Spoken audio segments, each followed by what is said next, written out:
Then consider, now I ask you this hour, you people here of Jeffersonville in 1933, the supernatural light that fell down on the river that day when I was baptizing 500 in the name of Jesus Christ as about a 20-year-old boy. What did it say, Jeffersonville? What was it at the foot of Spring Street there? When the Courier-Journal, I believe it was the Louisville Herald, packed the article of it, it went plumb across the Associated Press, plumb into Canada. Dr. Lee Vail cut it out of the paper way up in Canada in 1933.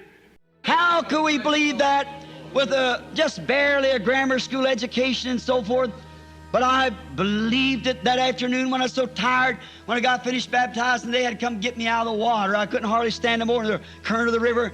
And it went come down, and they took the pictures of us on the Associated Press, went worldwide almost, up into Canada. Brother Lee Vail has a copy of it yet, I think, from on the Associated Press, of mystery light hangs over a local Baptist minister while baptizing at the foot of Spring Street in Jeffersonville, Indiana. The Louisville Herald picked it up, took the pictures, and went off, and away it went across on the Associated Press. I'll get the name of the paper just in a minute, if I can think of it. Louisville paper.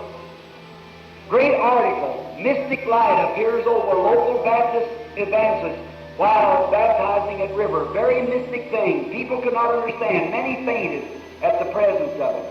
The angel of the Lord come right down and hung over where I was. The Louisville Herald is what it was. Louisville Herald. Herald Post of Louisville, Kentucky. Even one of your papers here not long ago, the old Louisville Herald, I believe it was, or something like that, declared the article when it was down here on the river and that light come down and hung over where was that. In the Louisville Public Library, when you go downtown, they have this really big section of archives. And I'm talking rows and rows of filing cabinets. Each filing cabinet has a drawer filled with thousands upon thousands of newspaper articles from every newspaper that has existed in Louisville through time. William Branham gave us the name of the first newspaper that he said printed it. He said it was in the Louisville Herald. At the time that William Branham said it was in the Louisville Herald, that paper was bankrupt and did not exist. So his audience actually could not go and get these newspaper articles. As of today, we're in the year 2022. As of today, all of those newspaper articles that did exist have been captured, put onto microfiche, and you can just go read through all of the microfiche. Well, we know his exact date of the revival. He told us it was June the 16th. However, according to the timeline that is now documented and established, it was June 2nd when he had his first conversions. Well, I just went to the Louisville Public Library and I started digging through. I found the Louisville Herald articles, and not just for June, but I went through the entire month of June. You can go to the library yourself and you can pull these and look at them for free.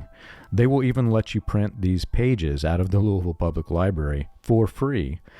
Not a single page from not a single issue has even a single mention of William Branham's tiny little revival. Not only did this newspaper print the big headlines for the day, they also publish the highlights of the week's news, and they would go through and tell you, these are the stories that you may have missed in the other issues of this paper. Not a single one of this week's news contains a single mention of William Branham or his revivals.